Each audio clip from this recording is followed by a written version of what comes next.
Dear St. Andrews School students, greetings of the day. We hope you are staying home and staying safe. तो बच्चों, आज फिर मैं आपके लिए एक वीडियो लेकर आई हूँ और आज जब मैं आपको ये पढ़ाऊँगी बच्चों, ये आपकी फर्स्ट बुक रीडर का फर्स्ट चैप्टर है। आप अपनी पेन निकाल लीजिए, अपनी कॉपी निकाल लीजिए, क्योंकि इसके लास्ट में मैं आपको क्वेश्चन आंसर भी दूंगी और क्वेश्चंस के आंसर मैं खुद आपको बताऊंगी। और ये काम जो बच्चों आज आप करेंगे, इसको आप अपनी हिंदी फर्स्ट की कॉपी नई बनाएंगे और पार्ट 1 डालकर इसको करेंगे। सो अब स्टार्ट करते हैं हम। पार्ट 1, हम पंछी उन्मुक्त गगन के। ये कविता है, इसको मैं पढ़ूंगी और फिर इसको आपको इसका भावार्थ समझाऊंगी। हम पंछी उन्मुक्त गगन के, पिंजर बंद ना गा पाएंगे, कनक तीलियों से टकराकर पुलकित पंख टूट जाएंगे। हम बहता जल पीने वाले, मर जाएंगे भूखे प्यासे, कहीं भली है कटु निबौरी, कनक कटोरी की मैदा से। स्वर्ण श्रृंखला के बंधन में अपनी गति उड़ान सब भूले, बस सपनों में देख रहे हैं तरु की फुनगी पर के झूले। ऐसे थे अरमान की उड़ते, नीले नभ की सीमा पाने, लाल किरण सी चोंच खोल चुगते तारक अनार के दाने।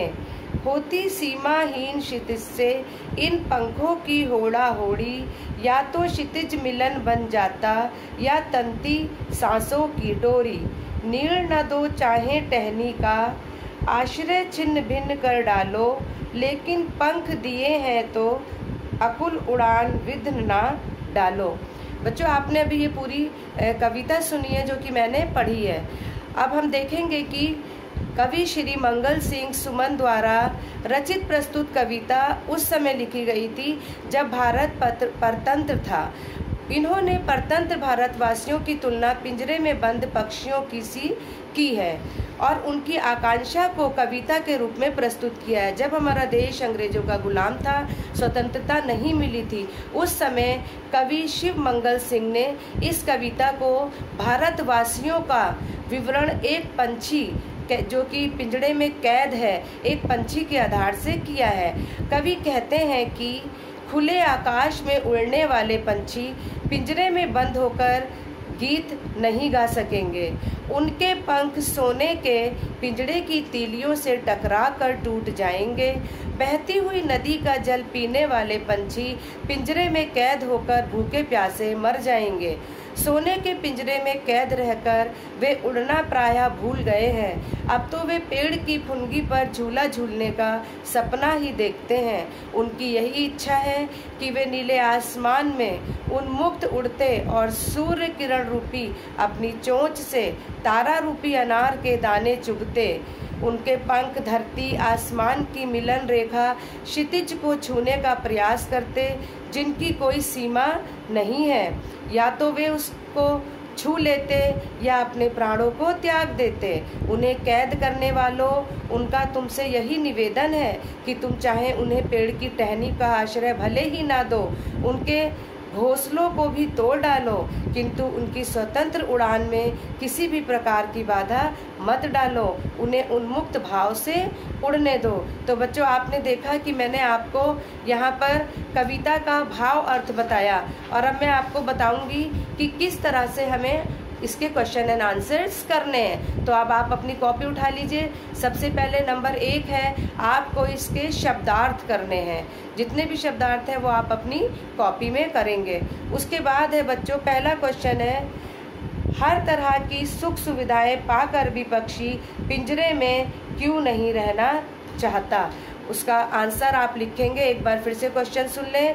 हर प्रकार की सुख सुविधाएं पाकर भी पक्षी पिंजरे में बंद क्यों नहीं रहना चाहते।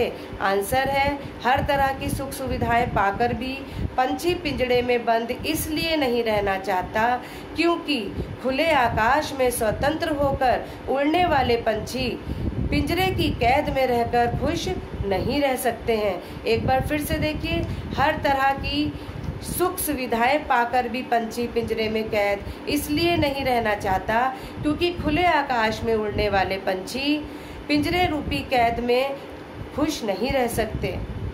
दूसरा क्वेश्चन है बच्चों हमारा, उन्मुक्त रहकर पंछी अपनी कौन कौन सी इच्छाओं को पूरा करना चाहते हैं? आंसर है इसका उन्मुक्त रहकर पंछी पेड़ पर झूला झूलने का सपना, नीले आसमान में उड़ने की और सूर्य की किरणों में अपनी चोंच में तारे रूपी अनार के दाने चुगने की इच्छाएं पूरी करना चाहते हैं। क्वेश्चन नंबर 3 है हमारा, पिंजरे में बंद पक्षियों को की क्या इच्छा है? पिंजरे में बंद पक्षियों की इच्छा क्या है? पिंजरे में बंद पक्षियों की यह इच्छा है कि उन्हें आज़ादी या स्वतंत्रता चाहिए है, तो अब उनको पिंजरे से स्वतंत्र या आज़ाद कर दिया जाए। क्वेश्चन नंबर 4 है हमारा, पक्षी किससे प्रतिस्पर्धा करना चाहता है और किस सीमा तक? पक्षी धरती से आसमान की मिलन रेखा को छूने का प्रयास करते हैं और उसकी कोई भी सीमा नहीं है। प्रश्न नंबर 5 है हमारा बच्चों,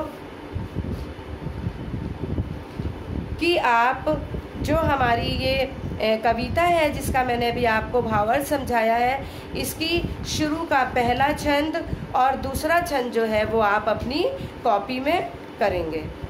थैंक यू।